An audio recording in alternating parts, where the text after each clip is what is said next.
सवाल यह है कि मोदी सरकार को यह बिल लाने की जरूरत ही क्यों पड़ी। पुराने एक्ट का दूसरे कानूनों पर ओवरराइडिंग इफेक्ट क्या है? 2013 के संशोधन के बाद वक्फ बोर्ड अचानक मालामाल कैसे हो गया? 200 करोड़ से भी सालाना कम कमाने वाले वक्फ बोर्ड की प्रॉपर्टी दोगुनी से ज्यादा कैसे बढ़ गई? 1995 के एक्ट में कौन सा ऐसा पॉइंट था जिसे लेकर नए बिल के समर्थक वक्फिस्तान वाली थ्योरी दे रहे हैं? कौन सा ऐसा पॉइंट था जिसका फायदा उठाकर वक्फ बोर्ड ने सालों पुराने मंदिर, होटल, खेती की जमीन, सरकारी दफ्तरों तक पर अपना दावा ठोक दिया? और अब मोदी सरकार ने नए बिल में ऐसा क्या किया है कि वक्फ को खुद का वक्त खत्म होता हुआ नजर आने लगा है? सब कुछ देखिए आप हमारे इस रिपोर्ट के जरिए। Amendment Bill 2024 क्यों कर रहे हैं भाई? जन लोगों ने पूरा वक्फ बोर्ड को कब्जा करके रखा हुआ है और आम मुसलमान लोगों को जो न्याय इंसाफ नहीं मिला उसको सही करने के लिए ये बिल लाया गया है। आप देश को बांटने का काम कर रहे हैं, जोड़ने का काम नहीं कर रहे हैं। आप दुश्मन हैं मुसलमानों के, उसका सबूत ये बिल है। 8 लाख एकड़ प्रॉपर्टी पूरे देश के अंदर वक्फ बोर्ड के पास है। आप वक्फ बोर्ड की प्रॉपर्टियों को खुर्द-बुर्द कराने की जो साजिश लोग कर रहे हैं, उन साजिशों को बल देने का काम कर रहे हैं। आप इस तरह की बिलें लाके इस मुल्क का इमेज खराब कर रहे हैं। मेहरबानी करके इससे मुसलमानों के खदशात बढ़ रहे हैं। ऐसी चीजें मत कीजिए। वक्फ एक्ट में संशोधन से क्या किसी अब्दुल सलीम या आम मुसलमान को उसके घर या दुकान से बेदखल किया जाएगा? जवाब है नहीं। वक्फ एक्ट में संशोधन से क्या सरकार को वक्फ बोर्ड की जमीन बेचने का अधिकार मिल जाएगा? जवाब है नहीं, बिल्कुल नहीं। नए एक्ट से मुसलमानों के मजहबी मामलों में कोई दखल होने वाला है? इसका जवाब भी है नहीं, कतई नहीं। इस बिल का क्या इंपैक्ट पड़ेगा उसे गुजरात, हैदराबाद और यूपी के एग्जाम्पल से समझते हैं। फिर आपको वक्फ एक्ट पर सियासत की ऑल इंडिया रिपोर्ट का डेटा भी देंगे। शुरुआत गुजरात के द्वारका जिले से करते हैं। नवाद्रा इलाके में यह हाजी मस्तान की दरगाह है। सरकारी रेवेन्यू रिकॉर्ड में ये जमीन रामी बेन भीमा और रामसी भाई भीमा के नाम पर दर्ज है। इस जमीन पर कई दशक पहले चुपचाप छोटी सी मजार बना दी गई। कुछ साल बाद ट्रस्ट बनाकर दरगाह का निर्माण कर दिया गया। दरगाह बनने के बाद इसे वक्फ बोर्ड से नोटिफाई भी करा लिया गया। सालों पुराने सरकारी रेवेन्यू रिकॉर्ड में इस जमीन पर कहीं भी दरगाह होने का जिक्र तक नहीं है, लेकिन वक्फ एक्ट में नोटिफाई होने के चलते इस पर कोई एक्शन नहीं हो पा रहा है। देवभूमि द्वारिका जिले में एक कल्याणपुर तहसील में नावद्रा गांव है। उसका एक एग्रीकल्चर फार्मरिस्ट है। उसका रेवेन्यू सर्वे नंबर है 836। वो ऑक्यूपेशन उसका है, वो उसका मालिक है। उसमें एक वक़फ़ की रजिस्टर्ड मस्जिद सामने आई है। तो वक़फ़ में कैसे रजिस्टर्ड हुई वो भी क्वेश्चन मार्क है, क्योंकि उसका मालिक जो है एग्रीकल्चरिस्ट, वो तो वहाँ एग्रीकल्चर काम करता है। अभी उसका ही रेवेन्यू रिकॉर्ड पर नाम आया है, तो वो कैसे आया, वो एक मामला अभी सामने आया है। पहले मजार बनी, फिर दरगाह और उसके बाद वक्फ ने अपना ठप्पा लगा दिया। ऐसा सिर्फ द्वारका में नहीं हुआ। 1995 के एक्ट का बेजा इस्तेमाल जामनगर में भी खूब हो रहा है। जामनगर में मस्जिद के नीचे सैकड़ों दुकानदार वक्फ बोर्ड की मनमानी से परेशान हैं। हर दिन दुकान सील करने की धमकियां दी जा रही हैं। वो बोलते दुकान खाली करो, आप यहाँ भाड़ा बताओ। इनका 500 भाड़ा है, उनको बोलो 7000 भाड़ा दे। हमारा ऐसा भी धंधा है, हम 7000 भाड़ा निकालेंगे। करीबन 10-11 साल हो गया मैं दुकान चला रहा हूँ। करीबन मैंने दो ट्रस्ट बदलते हुए देखा है। कोई ट्रस्टी ने हमको परेशान नहीं किया, लेकिन ये ट्रस्ट वाले से बोलते हैं कि वक्फ बोर्ड आपको लागू पड़ेगा, ये लागू पड़ेगा, वो पड़ेगा, ये परेशानी, भाड़ा बढ़ा दो, वो बढ़ा दो, दुकान खाली कर दो वरना सील मार देंगे। आप क्या बोलते हैं, आपके पास ये चलाने के लिए वो परमिशन नहीं है, वो नहीं है। पुराना किराया 136 रुपया था, अभी मैं 1000 रुपया किराया देता हूँ। अभी ऐसा बोल रहे हैं कि आप 7000 किराया दो, 12000 किराया दो, वो कर दो, ये कर दो, वरना मैं दुकान पे कब्जा कर लूँगा, सील मार दूंगा, वो मार दूंगा। जामनगर में रतनबाई मस्जिद मार्केट 100 साल से चल रही है। जुम्मा मस्जिद कमेटी का ट्रस्ट इन लोगों से किराया वसूलता था। 2014 में ये मस्जिद अचानक वक्फ बोर्ड में नोटिफाई करा दी गई। इसके बाद जो किराया 50 रुपए था उसे बढ़ाकर 10,000 रुपए तक कर दिया। अपने छोटे छोटे व्यापारी ये काम कर रहे, तो बिना किसी इजाज़त के, बिना किसी परमिशन के, ये जितने भी दुकानदार है उसको कुछ पता नहीं है। ये सब वहाँ के काम करने वाले हैं, कमाने वाले हैं, छोटे छोटे व्यापारी है। इसको बिना पूछे वक़्फ़ की हो गई और अभी वक़्फ़ का रूल्स बताते हुए, वक़्फ़ का रौफ जमाते हुए इस जो भी दुकानदार है उन लोगों को नोटिस दिया जा रहा है कि भैया देखो अब इसको खाली करो, क्योंकि अभी ये प्रॉपर्टी वक़्फ़ की हो गई है। जामनगर और द्वारका में वक्फ बोर्ड का पिछला रिकॉर्ड आप देखेंगे तो हैरान रह जाएंगे। वक्फ की संपत्ति कैसे दिन दोगुनी रात चौगुनी हुई देख लीजिए।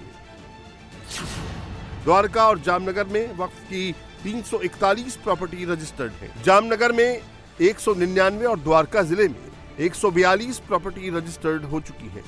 इन प्रॉपर्टीज में से 250 पिछले 2 साल में रजिस्टर कराई गई, जबकि 500 से ज्यादा प्रॉपर्टीज की एप्लीकेशन अभी पेंडिंग पड़ी है।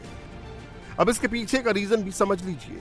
गुजरात के द्वारका में पिछले दिनों अवैध कब्जों पर बुलडोजर एक्शन हुआ था। उस वक्त कानून के चलते वक्फ बोर्ड की नोटिफाइड प्रॉपर्टी पर कोई एक्शन नहीं हुआ, इसीलिए अवैध कब्जों को बचाने के लिए तेजी से प्रॉपर्टीज वक्फ बोर्ड से नोटिफाई करा ली गई।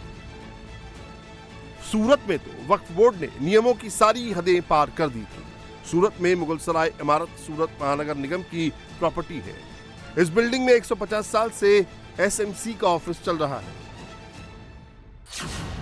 साल 2015 में अब्दुल्ला जारुल्ला ने इसे वक्फ की संपत्ति होने का आवेदन दे दिया। वक्फ बोर्ड ने भी ताबड़तोड़ एक्शन लेते हुए 2021 में इसे वक्फ संपत्ति घोषित कर दिया। सूरत महानगर निगम ने इस फैसले को वक्फ ट्रिब्यूनल में चुनौती दी, तो ट्रिब्यूनल में वक्फ बोर्ड की पोल खुल गई। मुगलसराय इमारत को लेकर वो कोई दस्तावेजी सबूत नहीं दे सका। द्वारका, जामनगर या सूरत में ही किसी भी संपत्ति को वक्फ बता देने के केस नहीं है। उत्तर प्रदेश में भी ऐसे मुकदमों की भरमार है। यूपी में वक्फ बोर्ड के पास 2.17 लाख से ज्यादा चल अचल संपत्ति है। इनमें से 2158 प्रॉपर्टीज पर अवैध कब्जा हो रखा है। 65,000 से ज्यादा मामले वक्फ ट्रिब्यूनल में पेंडिंग चल रहे हैं। सालों से अवैध कब्जों को हटाने में वक्फ बोर्ड का कोई ज्यादा इंटरेस्ट नहीं दिखता है। उसका इंटरेस्ट दूसरी संपत्तियों को वक्फ घोषित करने में ज्यादा है। कैसे, देख लीजिए। ये सआदतगंज का अन्नपूर्णा मंदिर है, जो 1962 के रेवेन्यू रिकॉर्ड में हिंदू मंदिर के नाम से दर्ज है। सैकड़ों भक्त रोजाना इस मंदिर में आते हैं। साल 2016 में शिया वक्फ बोर्ड ने इसे वक्फ संपत्ति दर्ज करा दिया।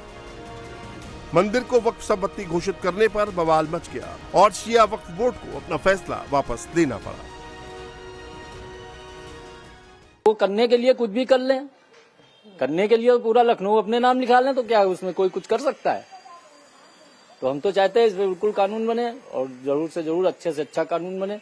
जो संपत्ति उनकी वो रखे अपने पास, वो जो हमारी है वो हमारी रहेगी। मंदिर, मस्जिद, दुकान या मकान, जहां भी वक्फ बोर्ड को लगा कि प्रॉपर्टी कब्जाई जा सकती है, उसी प्रॉपर्टी पर वक्फ का ठप्पा लगा दिया। इसीलिए ही कुछ मुसलमान पुराने कानून पर वक्फिस्तान वाली थ्योरी दे रहे हैं। पूरे दुनिया में ना तो इतनी संपत्तियां हैं किसी बोर्ड के पास में और ना ही इतनी शक्तियां हैं किसी वक्फ बोर्ड के पास में, ना सऊदी अरब में ना ओमान में, ये खाली हिंदुस्तान में है।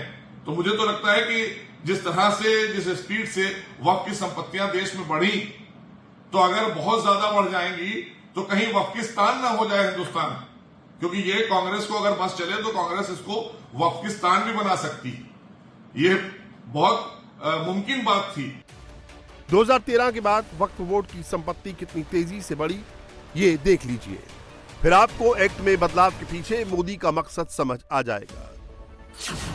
साल 2013 में वक्फ बोर्ड के पास 4 लाख एकड़ जमीन थी, जो अब 9.40 लाख एकड़ हो चुकी है। वक्फ बोर्ड की रजिस्ट्री प्रॉपर्टी 4 लाख थी, जो अब 8,72,000 हो चुकी है। सोचिए इस प्रॉपर्टी से कितनी इनकम हो सकती है, लेकिन इससे सिर्फ 200 करोड़ रुपए की सालाना इनकम होती है। मतलब साफ है कि प्रॉपर्टी से होने वाली इनकम की बंदरबाट चल रही है। गरीब मुसलमानों तक उनका हक नहीं पहुंच रहा है।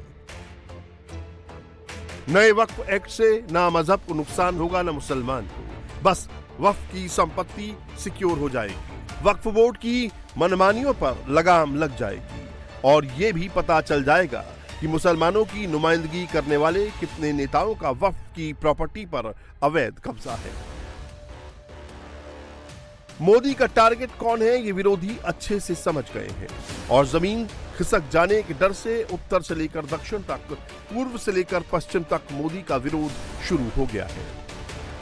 मुसलमानों पर खतरे वाली स्क्रिप्ट आगे बढ़ाई जा रही है, नफरत वाली स्पीच का टेम्पलेट घुमाया जा रहा है।